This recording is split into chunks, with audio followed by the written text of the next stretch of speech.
This is an NBC News special report. And good morning. If you're just joining us, it has been a terrifying morning today in London. A number of explosions on the city's transit system at the height of the morning rush hour. Tony Blair speaking from the Hold. Obviously, we're looking at a live picture from Gleneagle, Scotland, of President Bush, who is expected to make some remarks. Tony Blair, British Prime Minister Tony Blair, has appeared twice so far this morning. He is on his way back to London to meet with authorities and plans to return to Scotland later in the day to resume the work of the summit.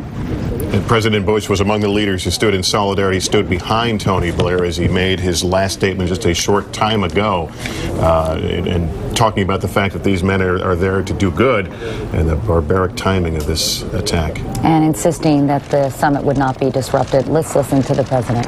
Spent some time recently with the Prime Minister, Tony Blair. I had an opportunity to express our heartfelt condolences to the people of London, the people who lost lives. I appreciate Prime Minister Blair's steadfast determination, his strength. He's on his way now to London, here from the G8, to speak directly to the people of London, who carry a message of solidarity with him. This morning I've been in contact with our Homeland Security folks. I instructed them to be in touch with local and state officials about the facts of what took place here in London, and to be extra vigilant as our folks start heading to work. You know, the contrast between what we've seen on the TV screens here, what's taking place in London and what's taking place here is incredibly vivid to me. On the one hand, you got people here who are working to alleviate poverty, to help rid the world of the pandemic of AIDS.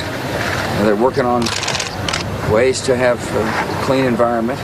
And on the other hand, you got people killing innocent people. And the contrast couldn't be clearer between the intentions and the hearts of those of us who care deeply about human rights and human liberty, and those who kill, those who've got such evil in their heart that they will take the lives of innocent folks.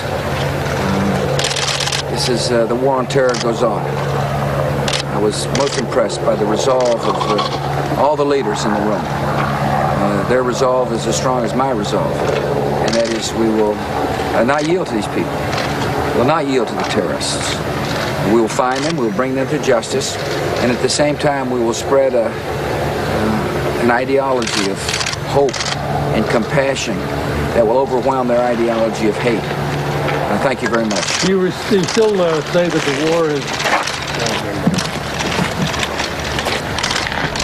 You've been listening to President George Bush in Gleneagle, Scotland, who has been attending the G8 summit, which officially got underway today, noting the contrast between the work that's currently being done at the summit, dealing with Africa, the worldwide epidemic of AIDS, to Scotland later on in the day, so he can express that resolve to continue the work. He made the point very early on that he's there with these G8 leaders, and virtually all of them have seen and dealt with terrorism in their country. So that